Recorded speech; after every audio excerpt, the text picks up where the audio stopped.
three wisdoms I heard recently which made me size up over the weekend. The first is an interview with Druckenmiller, who is arguably known as being one of the best investors around and has been for many, many years. Worked closely with George Soros, who is also one of the best investors. And he talked about when he was working with Soros, at the beginning in his early days, he said one of his big learnings was that he told this story where he had this pitch for an investment he wanted to make with the firm. And he had to, like, although he was also a boss, Soros was like the true boss. And so he went over to them. He went over to him and asked, like, he gave him this pitch, and Soros's face was like not happy. And the pitch, he was confused because he was like, this is a great thing, but he wanted to go all in. He wanted to go like 100% in to this thing, but Soros didn't look happy. And then he started to think, well, is this a bad pitch? Should I have not done this as much? And it turned out that Soros said, like, why are we only doing this 100%? Like, we need to go out and do this 200%.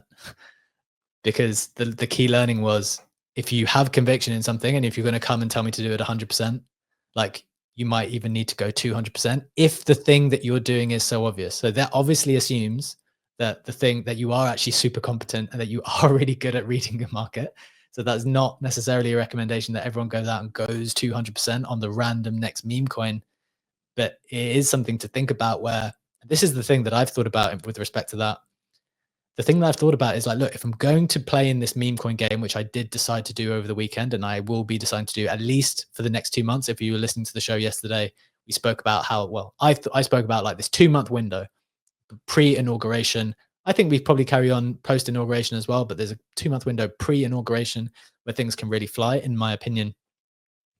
And I wonder, like, well, if you're going to play in that arena and you're betting smaller amounts and say you win, okay, well, do you really get the value for your bet if things really fly and you've only bet small? And if you believe that there's a 2-month window and then that window is going to close for what, 4 years, 3 years, 2 years?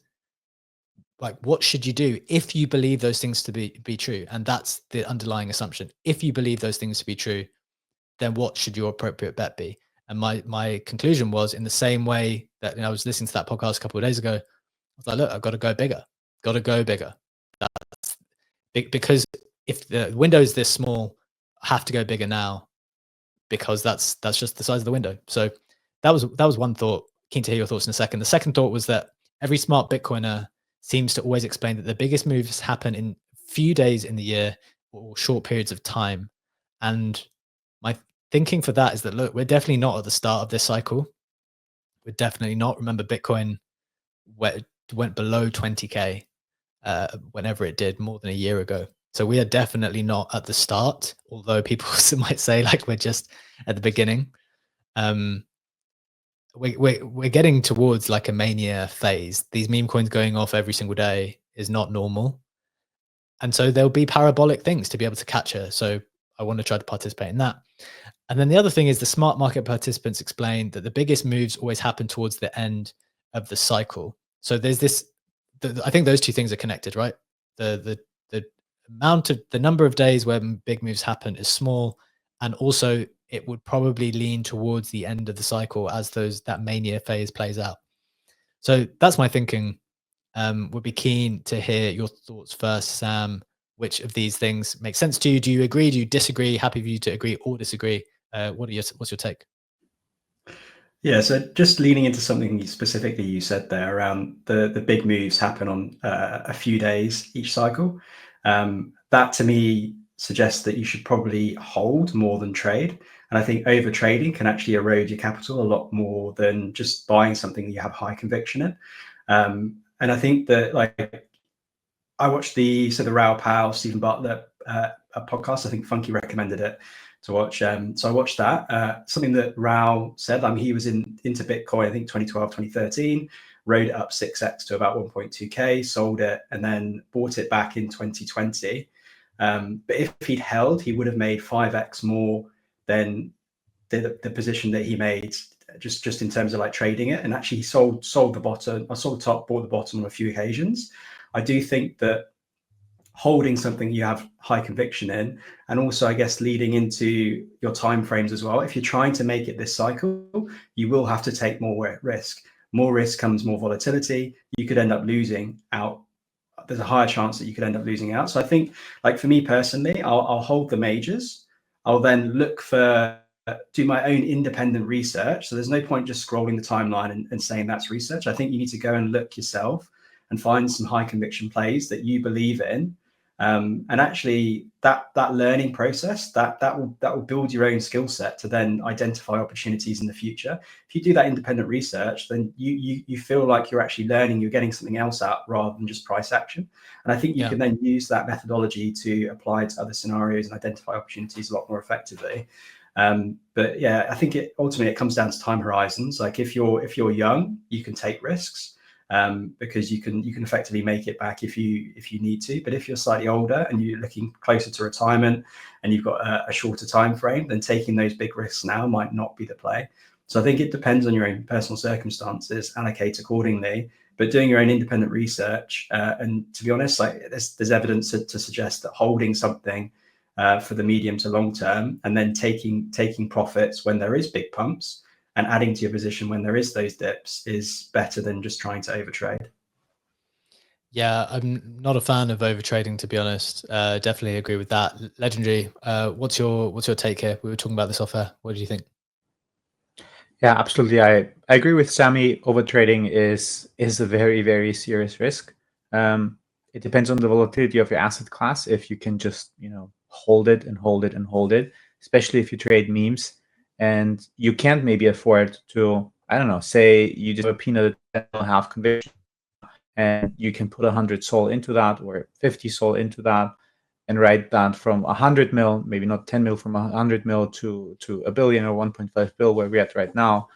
Maybe take some profits out of the way along the way because everything else would be insane.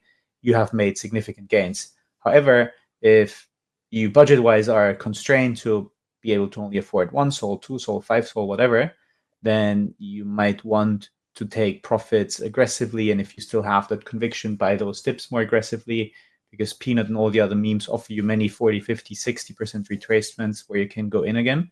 Obviously, you could basically lose your profits by doing that. But again, I think it's a factor of exactly what Sammy said. Where do you think that you are with your own portfolio building, with your own net worth goals, and how much risk can you allocate and how big can your bets be? Because if you are relatively new to this and you can make smaller bets, only 1 to 2 SOL maybe, and that is already a lot, because if you spread that across 20 memes or 20 things, that's the budget that you have, then you will have to trade more. I know that we have lots of big accounts, Zenek Osiris saying don't overtrade, Cyrus saying he has his best P&L ever, and didn't do any trade in months. But these are different position sizes and different bet sizes that were taken in the past that just basically don't apply to 99% of people on the timeline. Definitely agree with that. Knowing who the people are that you're taking your information from is pretty important as well, including us, right? And to give people some context, I was sharing this with the boys before the show as well. And this is actually what made me size up into memes over the weekend.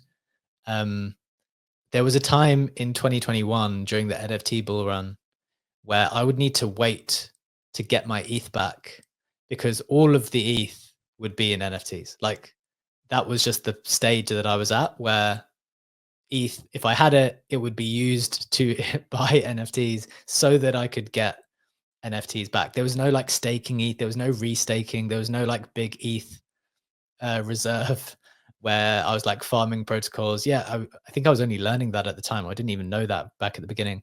So I was literally waiting to get the ETH back. So when I thought of that, and look, I'm not advocating for that necessarily, but again, to Sammy's point, it depends where you are in your journey. That's the risk I wanted to take back then.